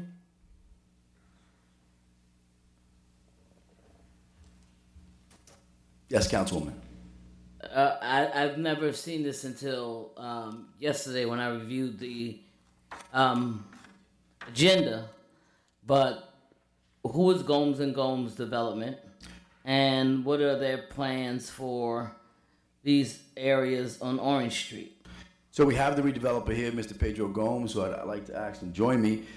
This in particular project, as you know, Councilwoman, yeah, he's done a few other projects in the Central Ward, and this is a continuation of sort of the concept that he has unveiled previously with respect to building for entrepreneurs, such as the incubator project that he has, as well as now the LGBTQ community, which would be a part of this project with respect to his design and what he's building out. But I want him to just share a little bit about what he's done in sort of this project. And there he is. I was about to ask anyone present. Yes. Yeah. Please go right ahead. State your name and position. Pedro Gomes, and I'm the owner of Gomes & Gomes Development. Could you speak into the microphone? Yes, my name is Pedro Gomes, and I'm the owner of Gomes & Gomes Development, and looking to pursue moving forward this project. I don't know if there's any. Are you building condominium units, or is this a single family home? They're rental. So this is rentals. I have 2 buildings down the street, one on the corner of Norfolk and Sussex, which is about 22 units, 2 storefronts. One is a restaurant, Munchies, and a co-working space. And then down the street, I just finished on the corner of Sussex and Newark Street, 22 units, and we're doing an additional 20 units as we speak. This is a building. So it's a 4-story building, parking and units above in this area. My question that I had is the assessed value of this property is $5 million, and we are selling the property for $180,000. So something's wrong with the assessed value of this property. You're absolutely correct, and I think you noted to it earlier that one of the issues we've been having as the tax assessor has been reevaluating different properties and their assessments is that some of them are way off, right, and others, probably undervalued. So we always go back to the tax assessor to review it. There is a updated piece of legislation as far as having the right details that you guys look for with respect to the environmental remediation costs, which is $120,000. The total negotiated amount is $180,000. You'll be happy to hear that this one has the appraisal, which was $300,000. So we are very fortunate, to have a redeveloper continue with his progress as to what he's doing in that area, and we're getting it, of course, at the appraised amount, with them having to incur the remediation and any other expenses that are tied to it. So the city ends up walking away with $180,000. But that area there, it's Orange Street, and that the whole area there. I see that area in 5 years being an area that is going to develop, let's say, totally. And how do we get the appraised value of this property? Because we can see the value today or the value 3 years from now. Is this the best use for this property? So I believe that we have to make a conscientious decisions as to what we intend this to be in the future. Do we want this to be the, let's say, Amazon headquarters down the street from you? Do we want this to be a residential area down the street from you where the NHA has the lot? So we have to make, I believe, this decisions that are going to be determining what the future of this area is going to look like. And I believe we are giving this area away for $180,000 for 3 lots. I believe that we have to be more careful in the future, moving forward with the appraised values and the selling prices of these properties. So let me just, if I may, Councilman, to address Councilman Excuse me. Gonzalez, I just wanted to just Excuse address me. Councilman Gonzalez's point. Just hang on. Excuse me. 1 minute. Councilwoman. One of the things that threw me off when I said who is Gomes and Gomes, that's not the development name that was utilized for the 2 previous projects that he developed. You all may know it as Founders. And in that area, what Mr. Gomes has done is create residential area, and it is an area right now that you have a lot of millennials and you have a lot of professional working people. The building that sits directly on Clifton Avenue, and underneath it is the Munchies restaurant, and then he has the Founders Group, where you have a lot of young people coming in learning about technology, manufacturing, and things like that. They're the charter school, and that's my issue. There was a piece of property when I first came on the council that I removed from the North Star acquisition, and that was a piece of property that was given to them also as the playground. So is the playground portion included in this as well? That will wrap it around, because one of the properties so it's not the L shape. So this is just going to be straight across. Please move to the microphone, please. All right, so Please state your name and then. Yes, Pedro Gomes. So it's a straight line. It's not an L shape. Behind this lot on Orange Street, there is another home behind it, which is 12 Newark Street. It's owned by Mr. Wilson. So no, it does not interfere with that piece of land for the school. And how does this impact the piece of land for the soup kitchen that is being operated by New Hope Baptist Church Community Development Corporation? Yeah, it doesn't impact it in any way, shape, or form. So, if I can just address Mr. Gonzalez's point, anyone that you speak to in the area, I'm not trying to brag, but thanks me for what I've done. Like on Norfolk and Sussex, 4 or 5 years ago, before I put that building up, you would see what you see on Orange Street now. So if anyone was to leave here today and go down Orange Street, there is no residential, there is no millennials. Absolutely. There's a bunch of drug dealers around. I am not opposing your project. I just want to let you know. I'm talking about policy moving forward. Let's say, do we want to continue having residential there, or do we want to have light industrial or commercial properties in that area? I believe it's a policy decision that we have to make in the city. The same way that we want to make a decision on Broad Street. Do we want Broad Street to be all, let's say, senior citizens residential? Those are policy decisions that have to be made in order to plan what the city is going to look 20 years from now, 30 years from now. So to your point, Councilman Gonzalez, and you're right, it is a policy matter, and we've done a comprehensive plan to ensure that the residential is what we're pushing for. Why?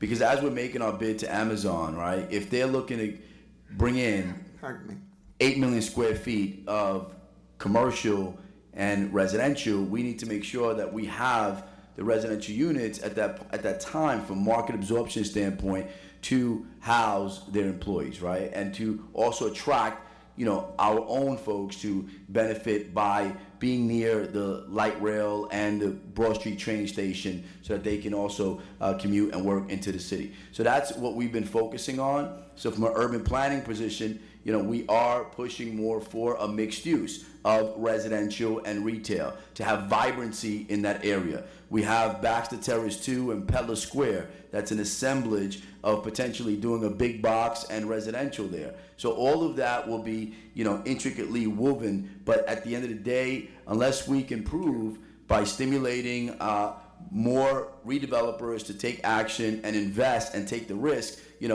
when we go for an Amazon, as we're pushing hard and hopefully will be the winner, they need to see that. And that's sort of what they saw recently of all the activity that is happening in this area. So I appreciate that. Thank you. One of the things that Councilwoman, I'm sorry. I'm sorry. Go ahead.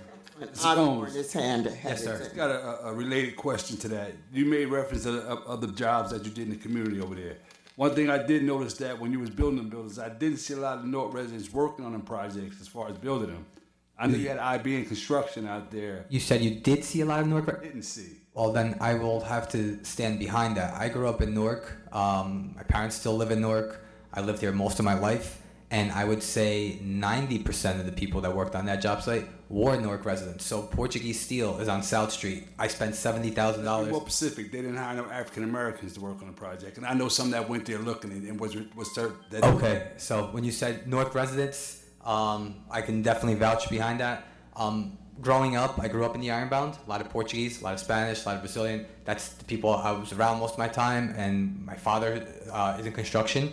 So we go to the people I've been using and known for years. So to answer that question, I would say that it's inaccurate because there was different demographics from Spanish to Black to Portuguese. It was across the board. There's no different because I live right up the street for that project. And okay. And I remember asking them because people was coming to me asking me how could they get on the project. Eddie, move up to. How could they get on the projects? And they couldn't talk to nobody on the site. I'm being particular when I say African Americans. Okay, so we could definitely talk about it. I could make it a point to enforce it more in this project if that's something that is requested. But I tend to go to the same contractors that I've been using for the 15 years that I've been doing development. I started when I was 18. I'm 33 now. And when I started at that point, I would go to the guys referred to me by other guys. So I just continued using the same guys unless they did bad work. But open to enforce that on the future projects, absolutely. One of the things that I've seen with the projects that are taking place is that in one of the buildings that Mr. Gomes has, he has a swimming pool. No, I'm sorry, a gym.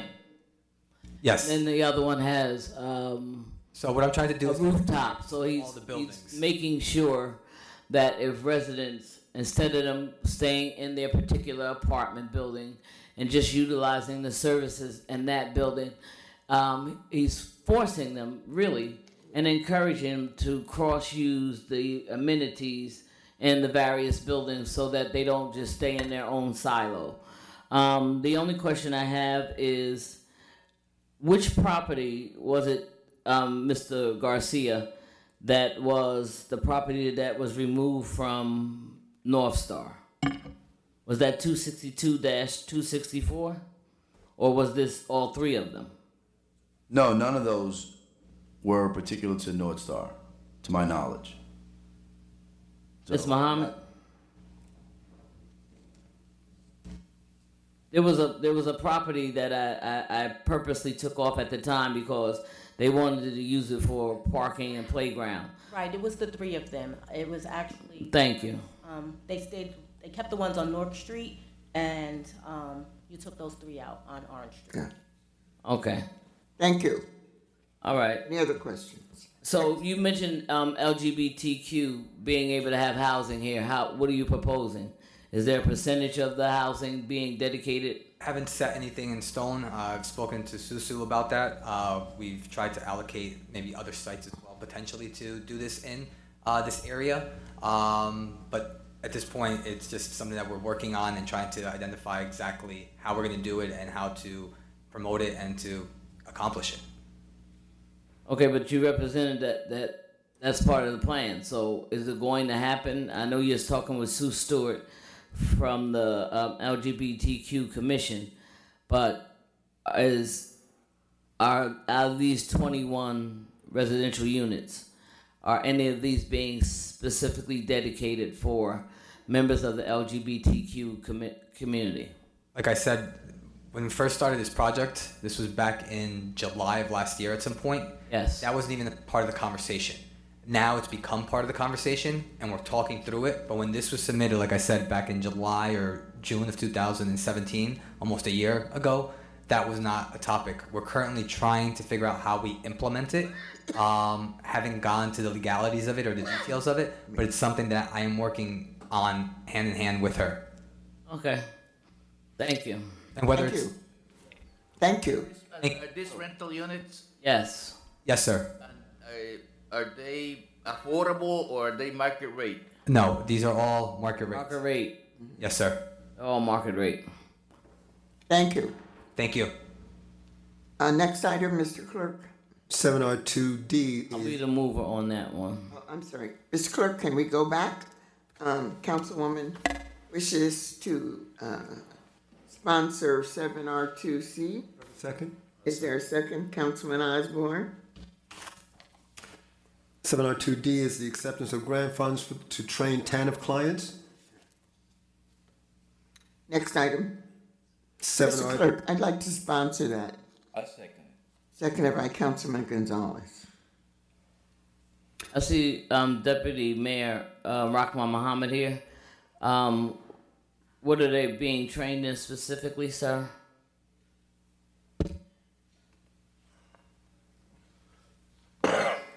Good morning, Deputy Mayor Muhammad, Workforce. Once again, TANF clients, any client that come into the one-stop operation, it is client's choice. So it's not up to us to decide for a client what it is that they train for. They come into the location and they have to make the decision. The only thing we do is give them 3 options once they make that choice. So if they say they want to do home health care, we have to give them 3 vendors for them to research the vendors and choose the best vendor for them to go to for home health care service. So whatever training program that the state has approved, they would have the right to apply to be a part of the training programs. Can you send us a list of the training programs that you currently have for the residents to choose from? Yes. The list is on the state's website of approved vendors, but yes, we can give you a list. I think we've done it a couple of times, but I'll do it again. We'll give you a list of all the training programs the state has approved. Anything that's on the state list of approved training programs, a resident of the city of Newark can come and be trained for. Anything that's on that list, they can request to be trained for. Yes, Councilman Gonzalez. Deputy Mayor, there's some jobs or some professions that offer better opportunities than others. Yes. And when let's say the individuals come to us to indicate that they want to be trained in one area, maybe we can try to convince them that that area is not the area that they should go to, and going to something else that is going to produce a job at the end of the training. So we do try to convince individuals to select, but we have to be careful about, because what we don't want to get caught up is that we're favoring vendors, or we are favoring a specific. You're favoring a profession or a. We get that, and so we do try to get individuals to understand these are the jobs that are most available, yes. And that we suggest. For instance, there shouldn't be an individual in the city of Newark who wants to drive get a CDL license that would not have a job if they wanted to drive a truck. Yep. And so as many people as possible that come into my office, I try to encourage them to go get your CDL license. The biggest fields to be honest with you, are healthcare and transportation. And I try to encourage individuals. There will be nobody unemployed in the city if they willing to get a CDL and drive a truck. Yes. And so we try to convince people to go into the area, but we can't force them. And so, yes, we do encourage them, but we can't enforce them. Hospitality, let's say the hotels, restaurants. Yes. But I mean, to be honest with you, the most jobs though is, be honest with you, healthcare and transportation. Those where the jobs are. And we try to encourage, and to be honest with you, a CDL job is very lucrative. I mean, we actually have companies who pay bonuses, signing bonuses. Just that's how bad the trucking shortage in this country is. We talking about close to 200,000 people shortage and growing every single year because the trucking population has aged. And so because we have the port here, there really shouldn't be a person that is without employment. But another problem is that there's a licensing issue in the city that we have to deal with, and that is individuals either getting their license or getting them repaired or things of that nature. And so that's another issue that we deal with. So wasn't Rockmont, excuse me, at one point in time, weren't you working with the county? Yes. To eradicate people who had license issues and helping them to even get funding to clean up their their license? So the county had a program, so they don't have the program anymore, but they had a program with certain tickets they could pay. But what we did, as far as our department, what we did was go to the state to try to put a bill. Actually, the bill was passed in the Senate and the Assembly. The Governor Christie had conditionally vetoed the bill, so we're now trying to get the Governor Murphy to actually sign the bill, and that was to get individuals that had surcharges, because the biggest part of licenses is surcharges. That's the biggest thing that holds up individuals with their license. And so what we trying to do, we put a bill on the table, was to allow individuals who decided to go into some sort of training program where their license was needed, that they would be able to work in their community and doing community service to pay off their surcharges. That bill was actually passed in the Senate and Assembly. Like I said, it was conditionally vetoed by the governor, the last governor. It was conditionally vetoed. He didn't say no, he just wanted to know more about it. And so he had asked the Labor Department to actually meet with us in regards to that. We actually got a meeting coming up on next week with the Labor Secretary in regards. That's one of the issues that we'll be addressing. But we want to get the new governor to actually sign the bill, which, like I said, was overwhelmingly supported by Republicans and Democrats in the state Senate and the state Assembly. That was because they have the same issues. A lot of people have these surcharge, these driver's license issues. And what we were trying to do was get individuals to work off those driver's license problems if they signed up to go into a training program that would lead into employment. So it wasn't you just go in there and say, I want to work in your community. You actually had to sign up and say, I'm going to go do a training program, try to get a job, but I need my license, so I'm going to work in my community to pay off my surcharges. And that's what we try to do. So the way it's going now, so have we currently moved away from contracting with schools and nonprofits that do the training, or we still have that in place? No, we still have that in place. We generally want to go into a direction of doing ITAs, but no, we still have classroom size contracts. Can we be provided with those as well? Thank you. Yeah. Anything else? Thank you, Director. All right, you're welcome. Next item, Mr. Clerk. 7R3A is refunding monies for construction permit fees. Next item. 3B is a professional services contract to provide engineering, design, and construction management services for the rehabilitation of 13 bridge structures at various locations throughout the city of Newark. Next item. 7R4A is a stipulation of settlements for tax appeals that goes from page 18 to 23. On page 24, 7R5A is a application and acceptance of grant funds to create a medical reserve corp. Next item. Wait a minute, I'm sorry. Can somebody explain what that is for me? I see someone from the Health Department is here. Good morning, Catlin Osborne, Morning. Chief of Staff for the Department of Health. Can you explain what this grant will entail, please? Or the Medical Reserve Corps is Could you speak into the microphone? the Medical Reserve Corps is a cohort of individuals, both medical and non-medical individuals, who are prepared to assist the city in case of emergencies. Okay, thank you. $7,500. So it's not that they are going to be doing a lot of that with $7,500. Oh no, it's a volunteer corps. The $7,500 is an actual grant that we received, and it was a benefit to the city because it was in response to our initiative to involve the Medical Reserve Corps with the Occupy the Block initiative in the city of Newark. Okay. Thank you. You're welcome. Next item. 7R5B is a professional services contract to obtain consultant to provide staff development and training for 250 staff members of the Department of Health and Community Wellness. Dr. Wade was here.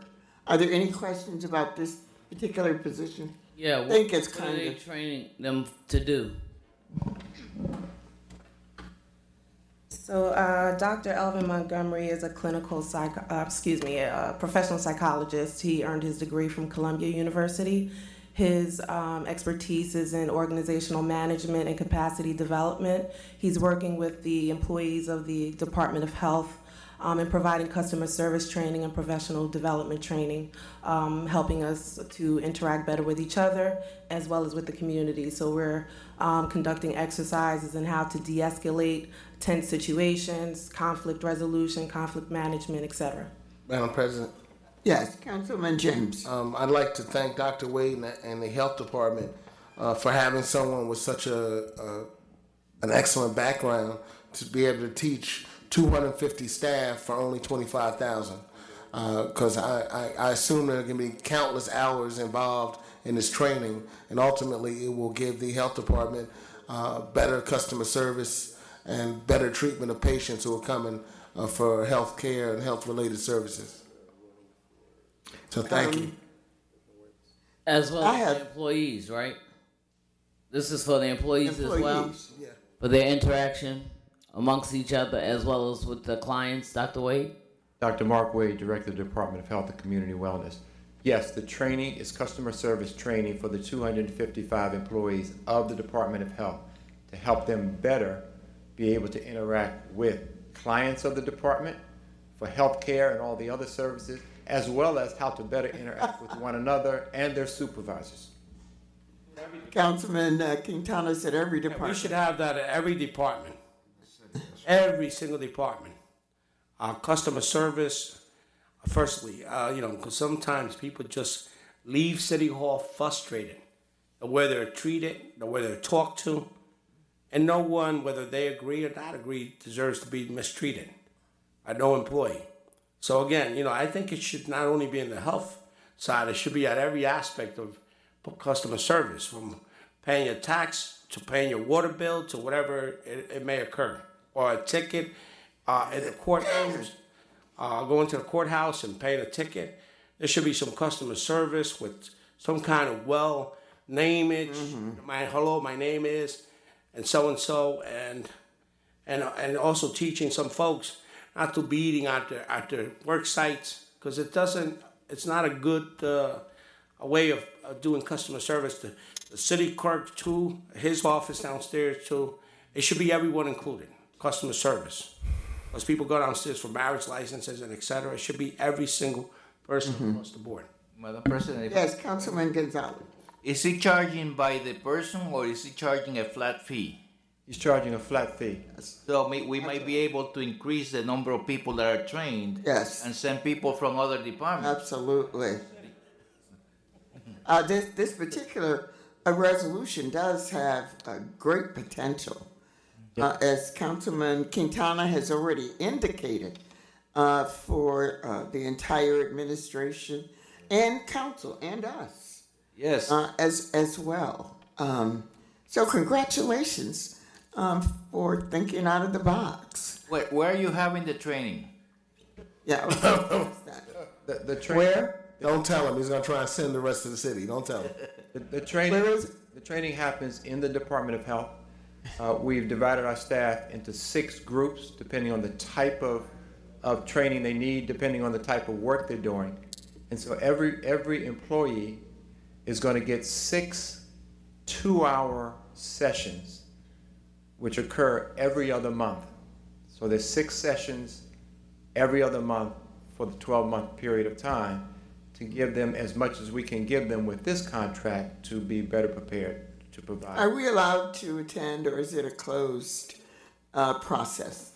You are allowed to attend, but not to speak. However, I don't want the staff to shut down because it's their time to talk about I understand that there was a tad of humor in that statement, in that question. I missed that, my apologies. But congratulations. Well, congratulations. I believe this is something that should be done, as mentioned before, throughout the city and not only in your department. I believe that we are lacking customer service throughout the city. That was something that when I came to this council 12 years ago, we tried to instill a better customer service, and we haven't been able to accomplish that in the 12 years that I've been here. So hopefully in the next 4, we will be able to do that. I'll sponsor. We are elected for the next 4. I'd like to sponsor. Second. Seconded by Councilman James. I think that one way to eliminate the bad service and provide sometimes is to create another Newark to compete with the new Newark. Right. Thank you, Director. Thank you. Sorry you had to wait so long. Next item, Mr. 8A is a constable appointment. 8B is a reappointment for the Board of Adjustment. 8C is a reappointment to the Board of Adjustment. 8D is a hold harmless indemnification agreement for the public service awareness for the Newark disabled students. E are various expressions of profound sorrow and regret. F are various recognizing and commending resolutions. To the wall. Madam President, I skipped an item. Let's go back to page 25. 6F, 7R6A. This is a law issue that we will discuss with Corporation Counsel in executive session. Okay. Yes. Back to page 28, 12A is a bid contract for the maintenance and repair of mechanical equipment at the city's water and sewer facilities. Next item. 12D is a professional services contract for 2 small dam safety compliance engineering. Next item, Mr. Clerk. On communications, 8A is an ordinance ratifying and authorizing the execution of a lease agreement between the University Hospital and the new Department of Health and Community Wellness for leasing of a premises commonly known as 140 Bergen Street for the period of 1 year for the sum of $147,000 to use as an ambulatory care facility. Madam President, if I may. Councilman. I see that the dates go from March 1st, 2017 to February 28th, 2018. Are we ratifying a contract, or are we entering into a new contract?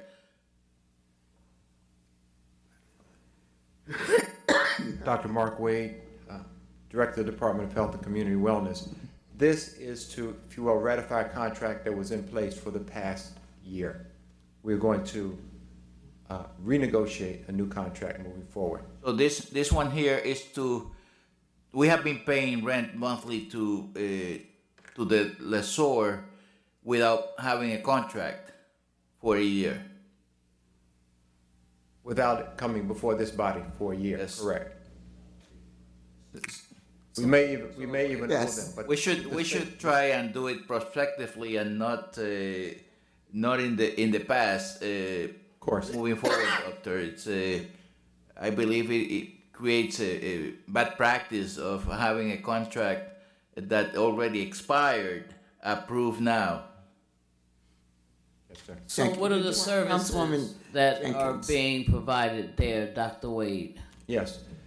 Let me describe it. Firstly, the contract is a HRSA extension of our FQHC into this space in University Hospital for the purpose of what's called emergency room diversion. So patients who go to the emergency room that really shouldn't be there but should have a primary health care provider, we are there in order to be able to divert those individuals to us that will become part of our primary care program. We become their doctors as opposed to the elevated expense of staying in the emergency room.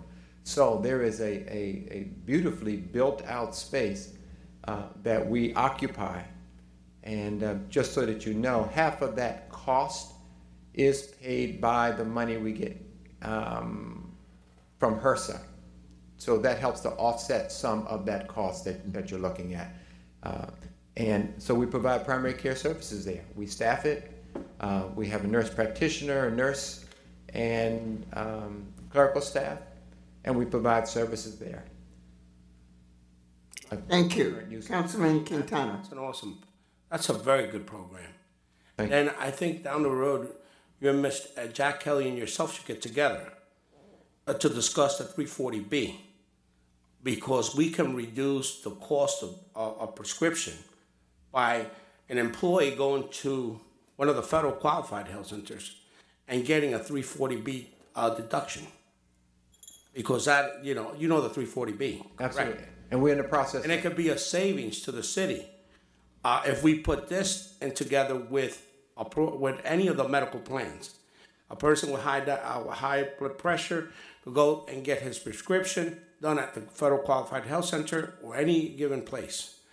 For those that are insured, not insured, and especially for those like our crossing guards who are not really covered with a lot of insurance, this would be very helpful, the 340B. So I think Mr. Kelly and yourself should get together with the personnel department to get a way where the 340B can help those retirees too. Because there's federal qualified health centers around the country where a retiree can go in Florida to one of those federal qualified health centers and the 340B could apply to it. Is that correct? 340B program is a program that we are in process now. Right. We're in the middle of that process, and it is a process to become so identified, but we're in the middle of it. Many, if not most FQHCs do have have savings? We have, absolutely. Okay. Absolutely, but yes. Good. Councilman Gonzalez. Madam President, I just don't want the doctor to have the impression that I am against the contract. I support the contract totally. Yes, because of the services that are provided there. We just didn't know about it. It's a matter of, let's say, a procedure more than anything else. Yes, ma'am. Thank you. Okay. Next, I'm sorry, Councilman McCallum. Dr. Wade, I want to commend you for thinking out of the box.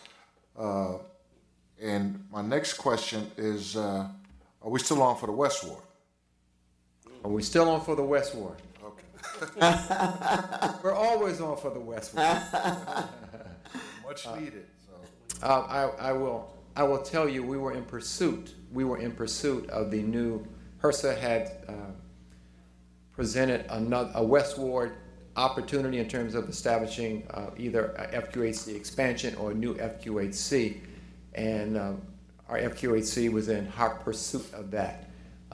For a number of reasons, we decided not to submit at this time, focus our energies on stabilizing and increasing the potential for financial solvency of our current FQHC and not let ourselves become too thin. We need to focus at home right now. Next go around, we will apply. Gotcha. Thank you. As he said, gotcha. Next item, Mr. Clerk.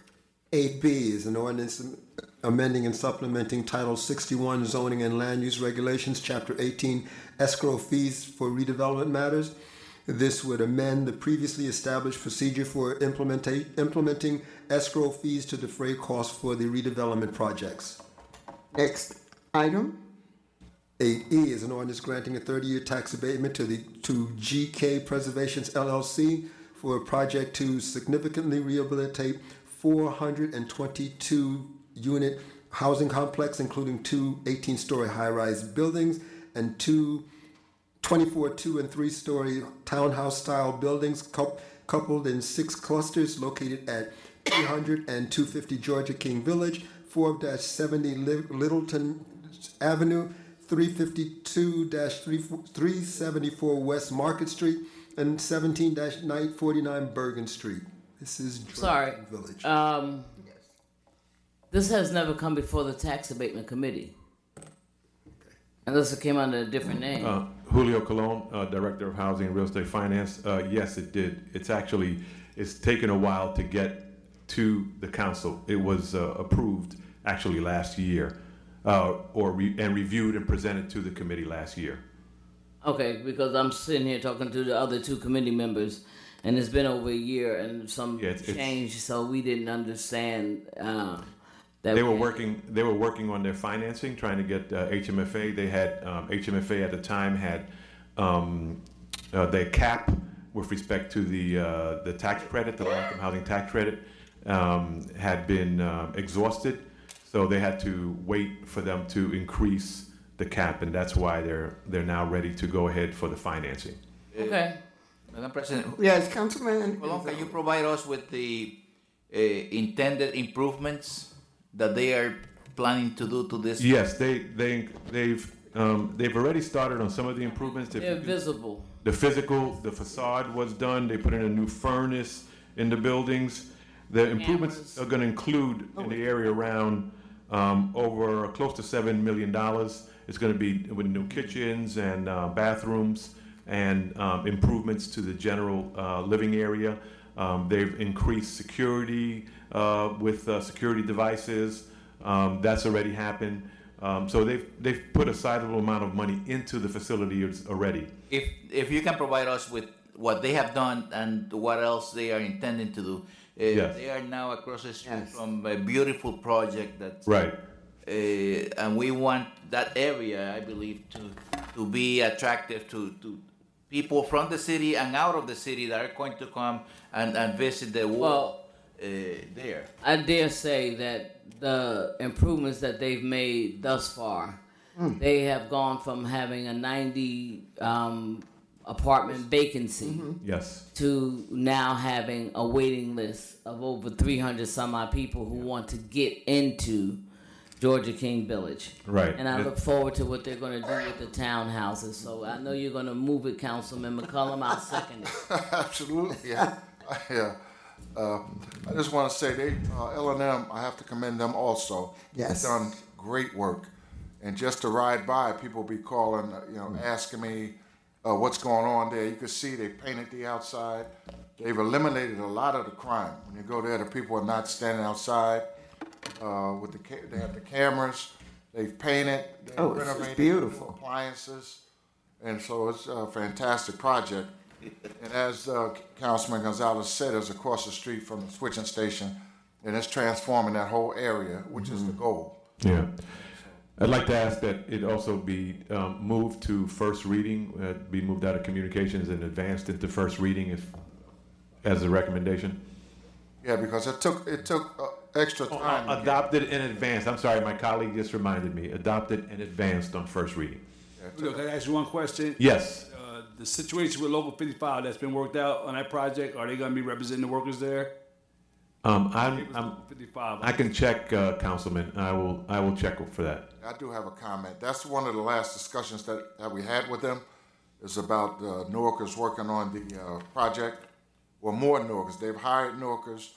Well, we want minority contractors. Also, freeholder Wayne Richardson and myself met with the owners.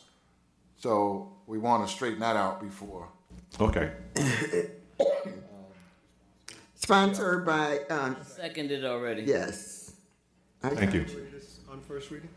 Will we be advancing and adopting on first? Reading. Yes. Okay. Yeah, they're behind. It took a long time to get here. So that concludes the Some agenda. things are worth waiting for. Yeah. There are 3 items that are trying to get to the council agenda as added starters for tomorrow night's meeting. The first is an exception to public bidding to provide support and maintenance for proprietary software and hardware. This is H&L Systems, Inc. The second is a 20-day a waiver of the 20-day waiting period for the Villa Victoria project.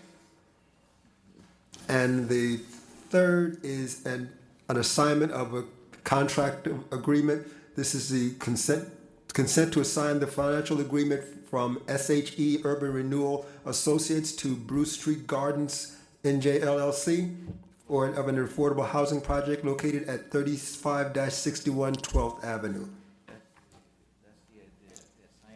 Mr. Clerk? Not increasing any term, not changing anything. So which building, so who is available now? Bruce Street. Oh, That's the one. they're, Yes, Kempagano. I think it's just an off-the-record conversation. Mr. Clerk, can we move into our... Make sure I see that first, please. That Bruce Street one. Yes, ma'am. Make sure the Julio, could you make sure I get the information on Bruce Street first, please? Yes, ma'am. Before going into executive session, I'd like to do the public speaking portion. Yes. This is a 30-minute period in which speakers will be given 3 minutes to speak. When you step to the microphone, please state your name and address for the record. When you begin speaking, you'll see a small timing device on the podium in front of you, which will begin counting down your 3 minutes. When you reach the 2-minute mark, a yellow light will illuminate, and when you reach your 3rd minute, the red light will illuminate, indicating that your time has expired. Please look forward speaking to the microphone. We are recording these procedures, and if you turn away, we may miss part of your statement. Please address all questions to the chair and not to individual council members. Is there anyone present that wishes to speak at this time?